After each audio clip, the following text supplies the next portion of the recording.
What are you fucking doing here? We're done!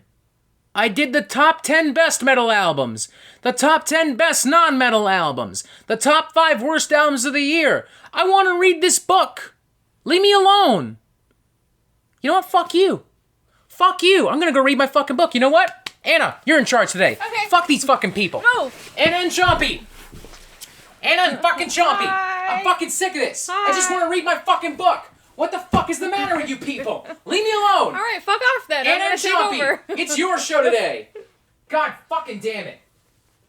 You fucking people drive me nuts. What's the name of your video? Anna and Chompy's top 10 metal of 2021. Good. Fucking goddamn. Go bug her for a day. Jesus fucking Christ.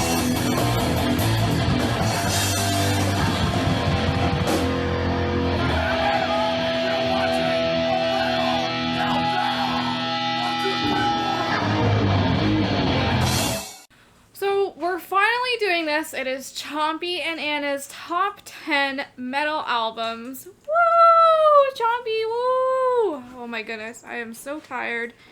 And Robert's probably gonna kill me because there's no light up here, but it was driving me kind of insane.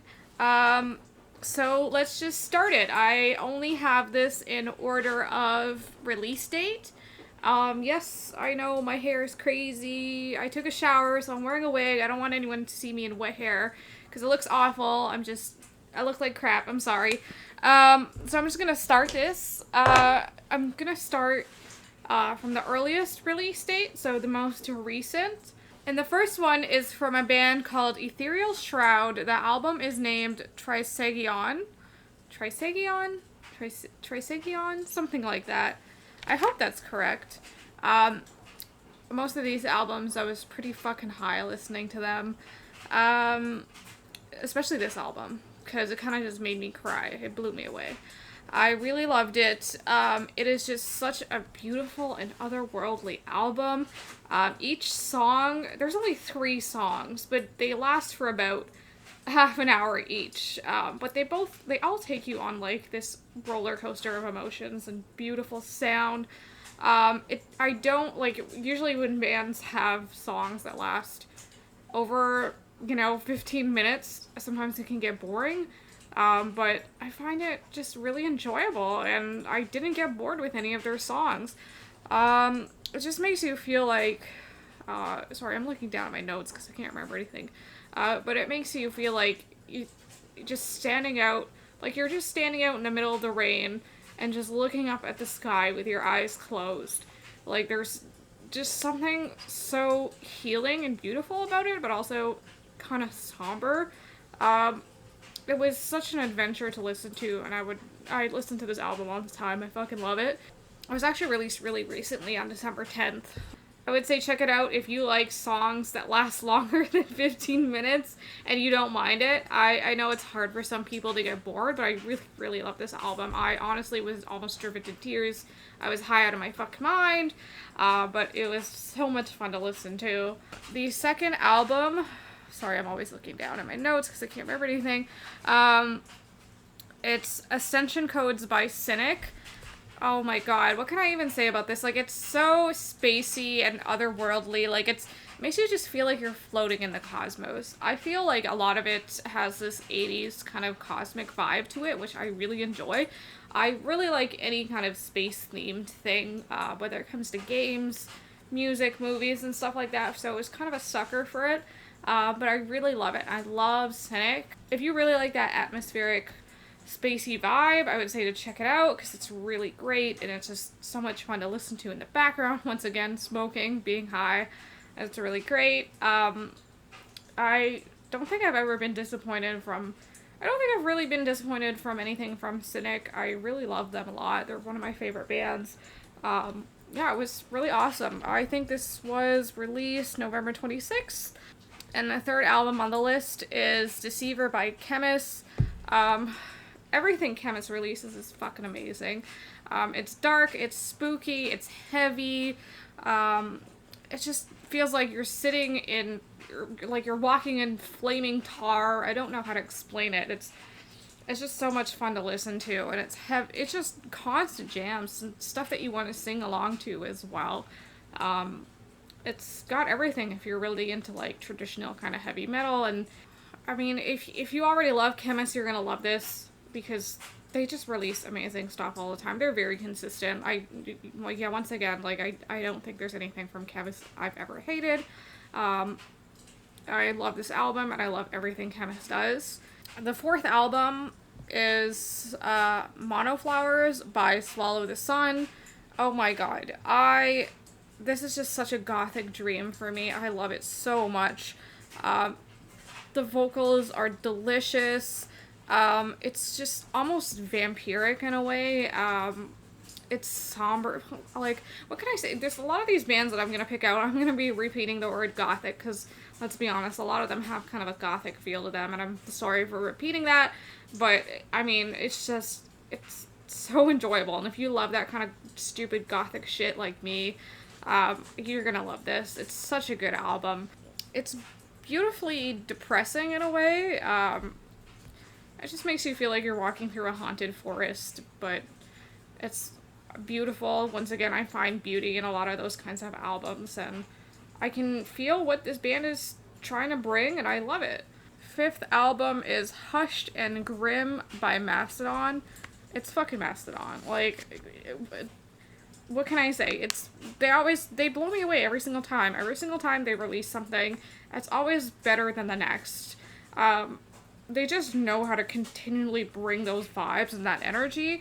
I don't know. They're really good at what they do. Like, their songs just tickle all the senses. It's an album that I can listen to on repeat.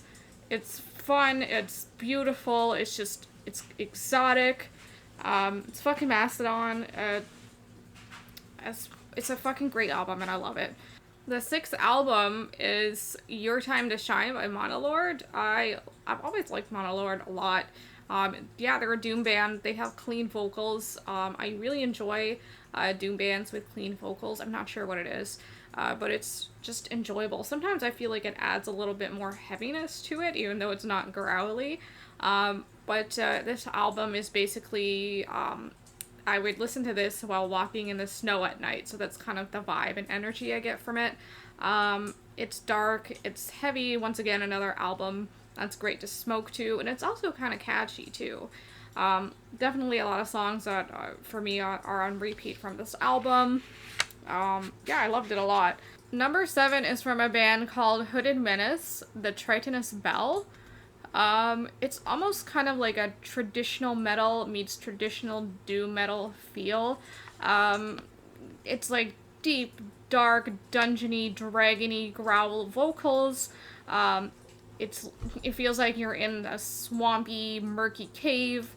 I would say check it out if you do like that kind of deep, growly, almost doomy kind of feel. It's kind of like Acid Witch. If you like Acid Witch, I think you'd really enjoy this. Number 8 is At the Gates, The Nightmare of Being. At the Gates is another phenomenal band that always brings it and always delivers really good heavy albums. It's groovy, it's melodic, it has that really traditional heavy metal feel. I mean, I'm not talking about trad metal, but like, it's what you think about when you think about heavy metal. It has that sound and that feel to it. But it also has some somber songs, and it can get kind of dark and a little bit sadder, but it's still a lot of fucking fun, and it's fun to just jam to and bang your head to, and it brings a lot of energy as well. Number 9 is Fortitude by Gojira. I love Gojira so much. I've seen them live. They just kill it. I don't know, they're masters at what they do. There's a reason why this album is commercially popular. It's clean, it's focused, it's polished, it's just heavy and nasty still. I don't have any complaints about this album, and I don't care about people saying, oh, it's whatever, it's mainstream or whatever. No, it's really not. It's just the reason why it's gotten so much popularity is because of how clean and polished it is, and it's just a good, solid record. I think that just says more about how good the band is, honestly, and I think they've come a long way. They still have that heavy nastiness to them, and this is just a phenomenal album, and they deserve all the praise for this album.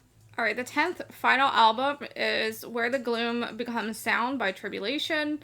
Once again, this is just another gothic, beautiful album.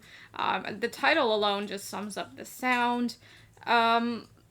It's just like one of those albums where you just want to walk through a graveyard listening to.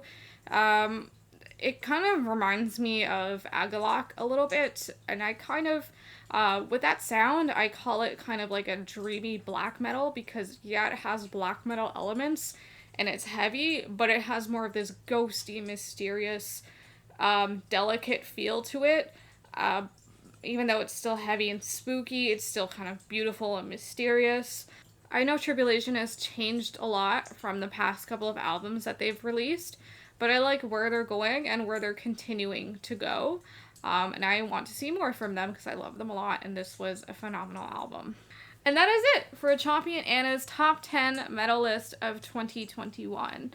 If you have any complaints and hate mail, just redirect them to Robert. I don't want to be bothered with this.